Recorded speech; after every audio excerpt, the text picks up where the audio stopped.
19th century, most medical procedures were done in the home. You really didn't go to a hospital unless you were incredibly poor and had no other place to go. With innovations like modern surgery, trained nurses, and life-saving equipment too big to carry on house calls, hospitals in the 20th century have become houses of healing. 80.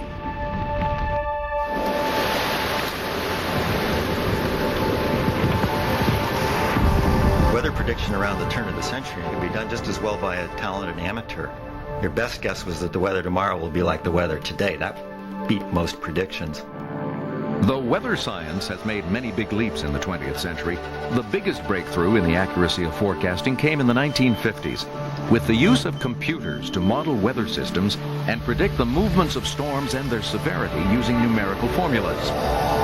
If you want to predict the weather a day ahead, all you need to know is what the weather is like for a few thousand miles around. But if you want to predict the weather 3 or 4 days ahead, you have to have data from all over the world because it's all interacting. And it was the satellites that made this possible. Take all of these data from the satellites, put it in a very good, very fast computer. The computer applies its enormous calculating powers and tells us what the weather will be tomorrow. One of these computers, in the course of its calculations, will probably do more arithmetic operations than the entire human race did up until the invention of computers. Weather science can now reliably give early enough warning of approaching storms to help save crops and lives. That's something that people really would have found inconceivable. And it gives us a new feeling of empowerment in this century. 79. Before the 20th century, camera equipment was so cumbersome and complicated, the few photographs taken of a person almost invariably showed them stiffly posed in studio settings, dressed in their uncomfortable best. But in 1899, Kodak came out with the first box camera. Of course, it was a huge commercial success. The Brownie box camera was one of my favorite presents when I was a kid. I went around taking pictures of fishermen, or my grandmother when she wasn't looking. It was really a revolution in the way history is recorded, because we were suddenly able to see ordinary history, history on the move, just point and shoot. With affordable point-and-shoot video cameras, we now get the next best thing to time travel. Generations to come will be able to see and hear their relatives from the distant past. They'll know their roots and remember their loved ones as never before in the history of the human family. 78. In the 19th century, it was very unusual for a pregnant woman to see a medical practitioner of any kind before she had her child. In their diaries, one of their greatest fears is that the child that they bear will not survive. As many as 1 out of every 6 babies born would not live past the first year.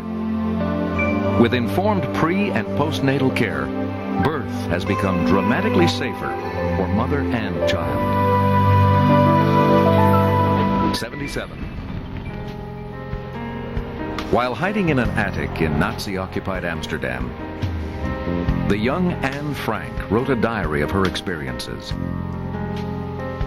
Published 2 years after her death at age 15 in Bergen-Belsen concentration camp, the book has personalized the tragedy of the Holocaust for millions of readers around the world.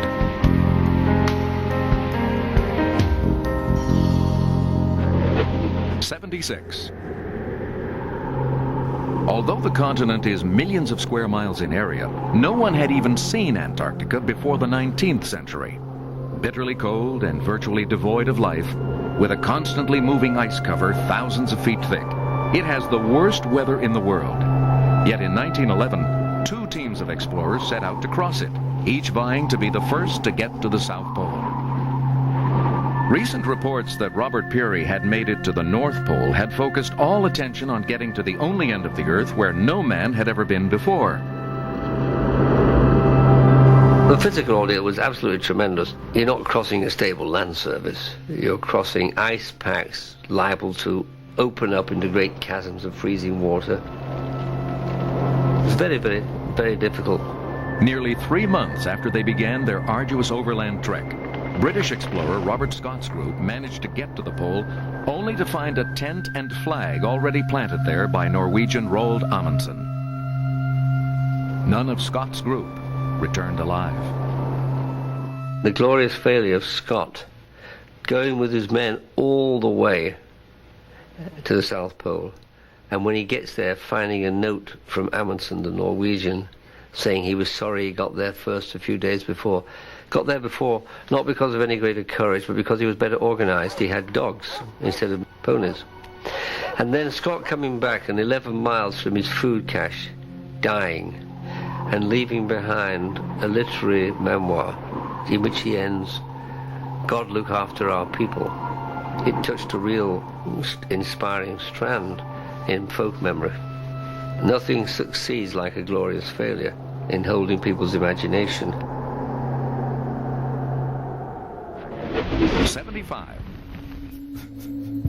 The publication of pediatrician Benjamin Spock's Baby and Child Care in 1946 is looked on as a turning point in child rearing. Before Spock, you were to structure and regulate your child's life from birth by the clock. And through regulation, you would raise a child who would fit very well into an industrial society. Dr. Spock's advice was, the child knows, follow the child. No longer were you looking at the clock, you were looking at your child.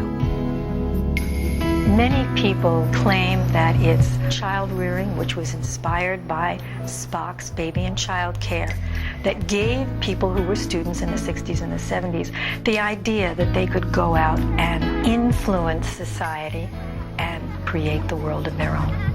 The Common Sense book of Baby and Child Care became an instant bestseller and has gone on to become one of the best-selling books of all time, with 50 million copies in print in more than 40 different languages. 74. On June 4th and 5th, 1989, the Chinese government sent troops and tanks to Tiananmen Square in the heart of Beijing to put an end to a 2-month-long, peaceful, student-led protest for democratic reforms. Hundreds of unarmed demonstrators were killed, thousands more injured or jailed. Yet one lone young man tried to block the approach of a column of tanks, instantly becoming an international symbol of individual courage. To this day, his identity and fate remain unknown. 73. New materials and construction techniques have freed architects to mold space, manipulate form, and create a distinctly 20th century look. Our countdown continues when we return with the greatest achievements of the 20th century.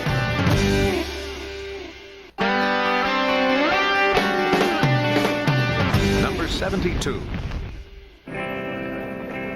There was no adolescence, no time to figure out who you are and find your place in a complex society before the 20th century. Young adults married and went to work in their teens. They didn't have time to go to school or rebel. Starting really in the early 40s, the term is used widely. Teenagers, teenage culture. You had a whole look. You had a music of your own. You had more money to spend than teenagers had ever had, and by the early 1960s, you were the biggest demographic group in the population. It's also young people are the people with the most motive to change society, partly because they're too young to know how formidable the obstacles are. That empowered youth culture put on the national agenda issues, important ones about justice, about rights for women and minorities, the war in Vietnam. Thank God for them. 71. Starting your own business was always a big gamble with lousy odds, half of them closed within the first 2 years. With a franchise business, you get a familiar name, a proven product, and a system complete down to the napkins. Franchising gave ordinary people an affordable recipe for success. 70. In the 20th century, daily life has been revolutionized with the help of small, compact electric motors of less than 1 horsepower. 90% of all motors built today, they quietly and efficiently power our tools, our car windows, and most of our world. 69. For Lindbergh, oh what a flying fool was he. Lindbergh, his name will live in history. Nothing seemed more lonely to the world at the time than a man in the sky by himself. And with dangers unknown. That caught the imagination, the individualism and bravery of it. In 1927, Charles Lindbergh risked his life to become the first person to make a non-stop solo flight across the Atlantic Ocean. Over the ocean, he flew all alone. It took him 33 and a half hours to fly from New York to Paris. By doing it alone in a single-engine plane, the 25-year-old Midwesterner instantly became the most famous private citizen in the world.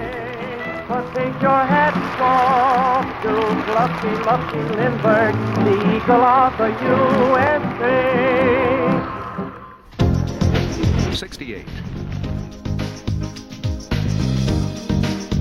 Beginning in 1935, paperback books opened a world of information, literature, and entertainment to people everywhere by making books more affordable and more portable.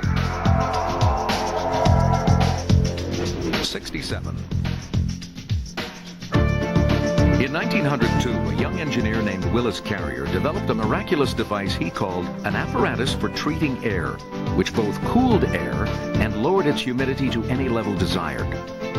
Though his earliest air conditioning systems were enormous, expensive, and toxic, Carrier continued to refine his invention for more than 40 years. By the 1950s, man-made weather was within the reach of everyone. 66. In 1969, a routine police raid of a gay dance bar in Greenwich Village provoked the Stonewall Rebellion, ground zero for gay liberation. Gay men and lesbian women began standing up for their rights as human beings and putting faces on the invisible minority among us. 65. By 1967, U.S. troops bombing, napalming, and defoliating in Vietnam had made American foreign policy unpopular all over the world. The Vietnam War was truly a despicable war. The peace movement made millions of people aware that there could be options and alternatives to violence. There's always been peace movements. So the war of the 1960s and 70s was among the most powerful. It made the government aware that to fight a successful war, it needed the support of the people. 64. In a world where therapy seems increasingly essential for survival, Freud's name is a household word. At the turn of the century, he set the vocabulary for psychoanalysis, and his idea of the unconscious forever changed the way we view ourselves. Freud basically saw life as putting a good spin on a very bad situation and trying to keep ourselves the last people to know the actual truth. The oldest of 8 children and his mother's favorite, Austrian-born Sigmund Freud achieved international notoriety with the publication of his book, The Interpretation of Dreams. Freud gave people who wanted it some kind of tools to find out what they really felt. It was about primal instincts breaking through sexual desires. It was very controversial everywhere. Freud was basically saying the person you know least well is yourself.